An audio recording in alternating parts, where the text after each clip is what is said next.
Queer spaces are disappearing all over the world. Part of it is because of LGBTQ plus people becoming more accepted in mainstream society, probably, but part of it is this thing that is called hetrification, all right? So one of the biggest causes of hetrification are bachelorette parties, believe it or not. So that's when straight girls want to get out and party, but don't want to be hit on by guys. So they frequently invade queer spaces. While most queer spaces are super welcoming to everyone, straight people who are tourists to our world will often not understand our culture and how to respect our experiences, you know? Now, this is happening in places like P-Town and even right here in Wilton Manors. Move over, gentrification. Straight girls are destroying queer spaces with hetrification. What are we all talking about? What do you think about this? There is absolutely nothing on this planet more obnoxious that I would less like to be around than a bachelorette party. Point blank, period. Simple. Like, I do not ever want to be around that. However, in my chosen line of work, I am around these parties somewhat regularly.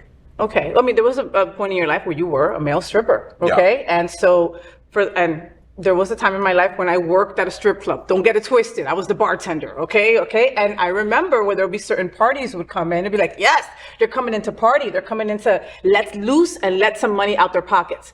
But then once they get to a drunk place, it's no longer fun. I bet you were the best strip club bartender. I really was. I used to work at this place called Dollhouse that doesn't even exist anymore. And like the girls' uniforms were a white bustier with like little hot shorts and like these really cool stock. I mean, yeah, it was a thing. It was a thing. How did we end up talking about the strip club? I'm talking about gentrification. Back to that. It's like, they think they are entitled to walk into these spaces that aren't intended for them and behave however they want because, we're safe because we're in a gay place. Yeah.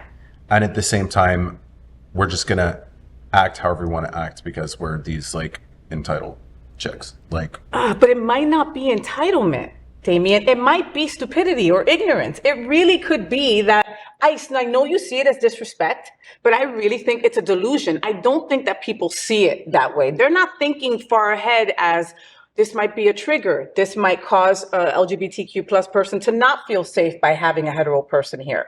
They don't think that far about us. We're not that important to them. But that's a certain type of entitlement because they've never had to think that way. Yeah. Regarding queer people. Yeah. You know, I mean, like, they've had to feel fear and trigger and stuff like that walking into a regular bar. So everything that they're experiencing in a regular bar that they're trying to avoid, they're creating an uncomfortable space in a bar that belongs to another community and not caring because, I want to have a good time with my girls at a bachelorette party.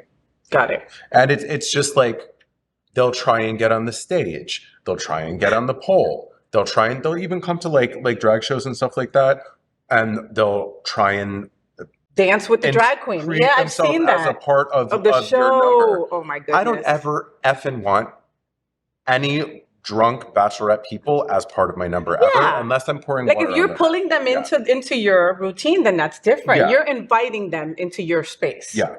But you're saying that they just automatically just feel that they're entitled. I can do what I want. Like locusts. We're here at this bar. We're not part of this community, so we're just going to act however we want to act. So do you think that they should just stay in their own spaces and not get into ours?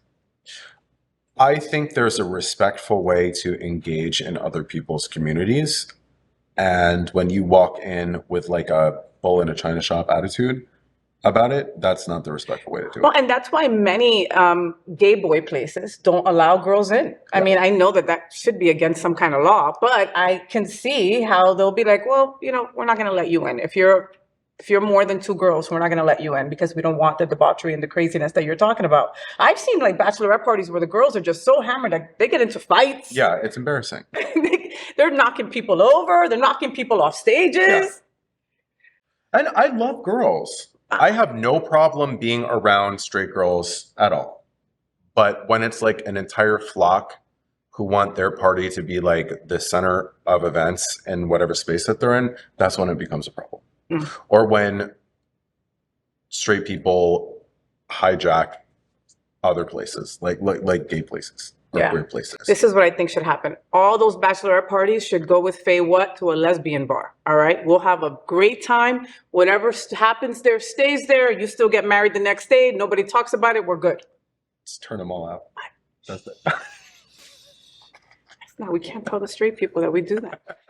So, did you enjoy the show? I know you did. So make sure to click subscribe so you won't miss any of the events, news, or interviews right here on the Faye What Show. Ring the bell at the bottom of the screen, right there, so you'll be alerted every time we're live. You can also click on the Happening Out Television Network logo so you can see all of the shows on the most diverse LGBTQ plus media network. Find out just what we're doing to bring the L and the G together right here on the Faye What Show. Get the week started with me.